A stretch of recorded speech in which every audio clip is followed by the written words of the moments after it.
magandang araw po. Pwede po kayo magpakilala. Ako si Elisa Joy Mandaoya at 20 years old. So, meron po tayong 10 questions dito about home economics. So, first question, ano ang pumapasok sa isip mo kapag narinig mo ang salitang home economics? Para sa akin, ang home economics ay isang asignatura na nagtuturo kung paano mahalagaan ang mga tahanan natin at kung paano natin matutunan ang mga kasanayan sa ating buhay. Okay. Question number 2 po. So, sa tingin mo, may kabuluhan pa rin ba ang home economics sa makabagong panahon? Bakit o bakit hindi? Oo, sa tingin ko, kasi ang mahalaga pa rin ang home economics kasi nagtuturo ito ng mga particular na kasanayan natin tulad ng pagluluto at pagbabudget. So, tanong sa number 3, sa iyong palagay, ano ang pinakamahalagang kasanayang na ituturo ng home economics? Para sa akin ay pinapalagaan nito yung kasanayan ng tinuturo ng home economics sa pagbabudget at pagluluto sa ating tahanan at sa mga pamilya natin dahil mahalaga ang mga ito ay para maging independent at maayos na pamumuhay. So, tanong number 4 naman po, paano nakakaapekto ang home economics sa iyong pang-araw-araw na buhay o sa mga desisyon mo sa loob ng tahanan? Nakaka-apekto ang home economics sa aking pang-araw-araw na buhay dahil matutulungan akong gumawa ng tamang desisyon at pagbabudget at pagluluto sa bahay. So, sa ikalimang tanong po, naniniwala ka bang dapat manatiling itinuturo sa paaralan ang home economics bilang isang pangunahing asignatura at bakit? Oo, naniniwala ako dahil ako ay dapat manatiling required or subject ang home economics sa paaralan dahil nagbibigay ito ng mahalaga sa kasanayan ng buhay o sa bawat estudyante. Pang-anim na tanong, ano ang mga pagbabago o pagpapabuti ang maipapayo mo upang maging mas kawili-wili or kawilwil kapag pinapakinabangan nila ang home economics nila? Ang masasabi ko ay ang home economics ay paggamit ng pagbabagong teknolohiya at pagtutunan ng pansin at particular na kasanayan at modernong pamumuhay. Sa ikapitong tanong ko, so sa iyong palagay, paano nakakatulong ang home economics sa pagtubog ng pagkatao at kasarilihan ng isang tao? Para sa akin, nakakatulong ang home economics sa personal na pag-uunlad na pagiging mas mapapakawili sa sarili dahil tinuturo nito ang mahalaga at kasanayan na pamumuhay tulad na pagluluto, katulad na sinabi ko kanina, yung pagluluto at pagbabudget at magtataguyod ng pagiging independent natin. So, sa ikawalong tanong, sa tingin mo ba, dapat bang pareho ang kalalakihan at kababaihan na matuto ng home economics? Bakit o bakit hindi? Sa tingin ko ay oo dahil dapat parehas na matutunan ng mga kalalakihan at kababaihan ang mga home economics dahil hindi naman lahat ng babae ay dapat sila lang marunong sa gawaing bahay.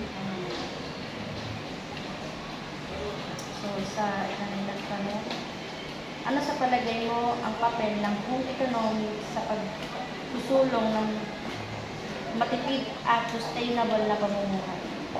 Malaking papel ang home economics sa ating pang-araw-araw at pagsusulong sa taong sustainability at tamang pamamahala ng mga yaman at dahil dito ay tinuturo nito kung paano magtipid sa mga ating pagbabudget sa ating pang-araw-araw.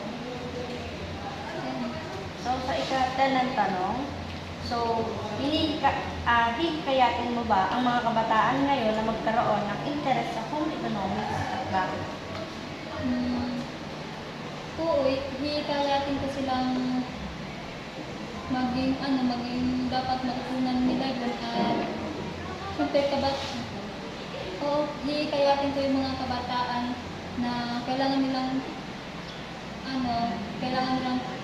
matutunan yung home economics dahil nagbibigay yun ng mahalaga sa kanila dahil sila ay lumalaki. Dapat alam nila kung ano yung gawaing bahay, dapat matututo silang gumawa nun. Yun. Maraming salamat, Miss Elisa.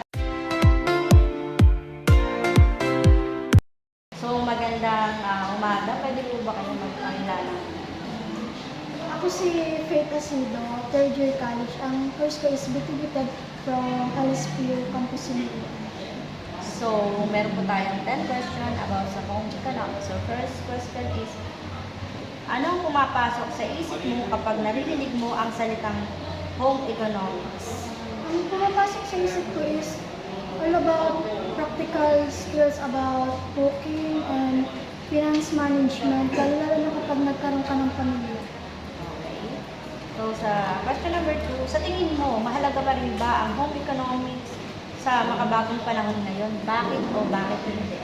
Oo, kasi relevant pa rin yung home economics, lalo na sa panahon natin, na lalo na modern living tayo. Essential yung life skill na kailangan natin. Sa 3 questions, sa iyong opinion, ano ang pinakamahalagang kasanayan na itinuturo ng home economics? Yung pinakamahalagang kahalagang skill ay ang naituturo ng home economics is yung pagbabudget natin sa bahay, yung sa household, diba? Tapos yung pagluluto, yung mga basic skills natin sa bahay.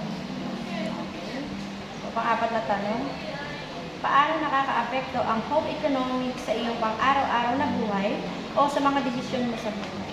Nakakatulong yung home economics kasi nai-influensya niya yung daily life natin.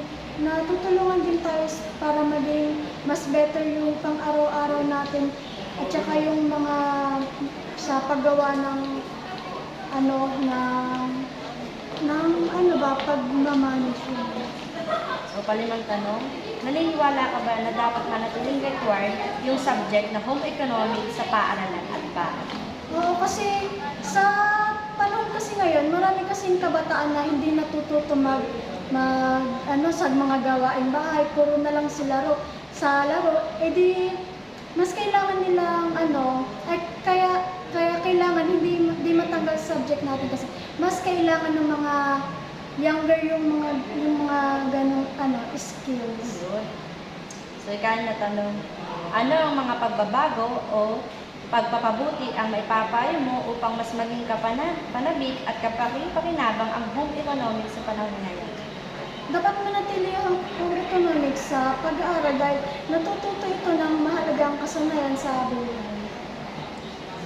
Ikapitong tanong, paano mo masasabi na nakakatulong ang home economics sa personal na pag-unlad at pagiging mas